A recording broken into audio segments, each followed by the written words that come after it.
નમસ્કાર. પ્રકૃતિ ખૂબ જ સુંદર છે. આપણે જે શ્વાસ લઈએ છીએ, પાણી પીએ છીએ, જે ભોજન ખાઈએ છીએ, આ બધું પ્રકૃતિનો ભાગ છે. પ્રકૃતિ ખાતરી કરે છે કે દરેકને તાજી હવા, ચોખ્ખું પાણી અને પોષક ખોરાક મળે. પ્રકૃતિના આંતરિક મૂલ્યો એની સમજદાર બનાવટમાં સમાવેલ છે. પ્રકૃતિની સુંદરતા મનમોહક છે.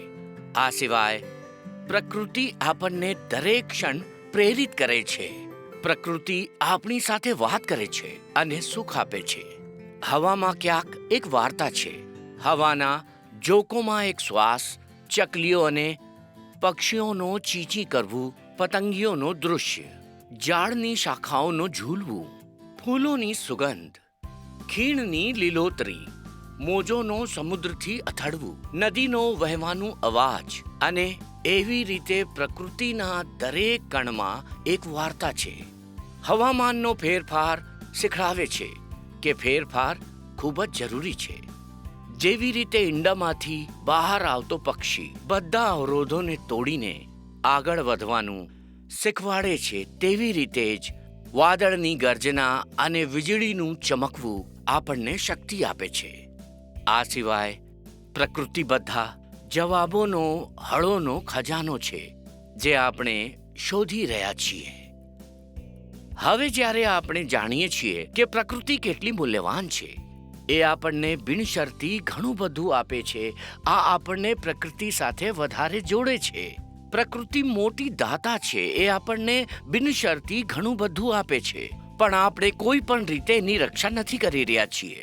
આજે માનવ પ્રકૃતિના ગુણોનો દુરુપયોગ કરી રહ્યો છે. પોતાના સ્વાર્થ માટે પ્રકૃતિના અવશેષોને સમાપ્ત કરી રહ્યા છે. મહાત્મા ગાંધીજીએ કહ્યું છે કે વિશ્વ માનવની જરૂરિયાતો માટે પૂરતું છે, પરંતુ તેના લોભ માટે નથી.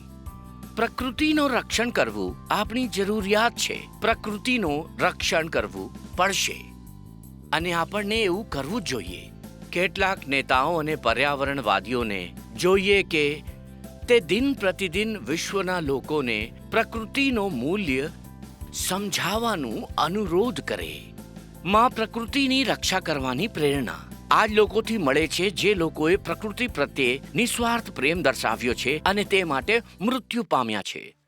અમૃતા દેવી બિશ્નોઈએ 1730માં તેના 3 દીકરીઓ સાથે પોતાનો જીવ બલિદાન આપ્યો, જેથી જોધપુરના મહારાજા દ્વારે રાજસ્થાનના ખેજરલી નામના સ્થાન પર લીલા ઝાડોને પાડવાથી બચાવી શકે.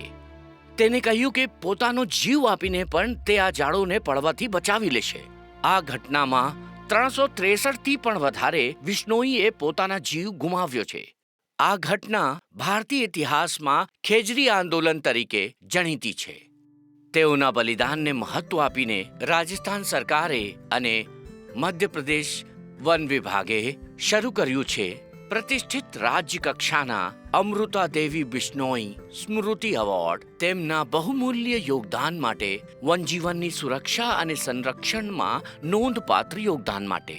મોડર્ન ઇન્ડિયામાં પણ જંગલના વિતરણ માટે સંગઠિત પ્રતિકાર સંપૂર્ણ ભારતમાં ફેલાયેલો છે, જે વિશ્વમાં જાણવામાં આવ્યો ચીપકુ મૂવમેન્ટની નામથી. તમે બધાએ ઇતિહાસની પુસ્તકોમાં એના વિશે વાંચ્યું હશે. આની શરૂઆત એપ્રિલ 1973માં ઉત્તરાખંડના મંડલ ગામમાં સુંદરલાલ બહુગુણા નામના પ્રસિદ્ધ પર્યાવરણવાદીએ કરી અને ટૂંક સમયમાં તે રાજ્યના અન્ય હિમાલયન જિલ્લાઓમાં પણ ફેલાઈ ગઈ.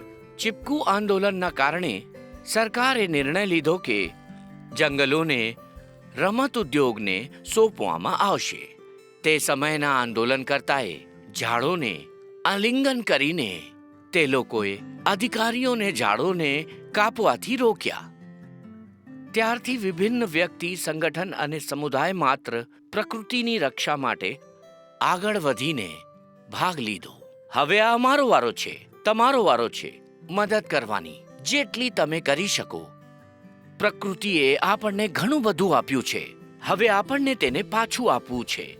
ઝાડ વાવો, બધી જગાએ કચરો ન નાખો, પ્રદૂષણ ઓછું કરો અને એક કરતા વધારે કામ કરવા જ જોઈએ. પ્રકૃતિ તમને પ્રેમ કરે છે અને તમારે પણ પ્રેમ કરવો જોઈએ.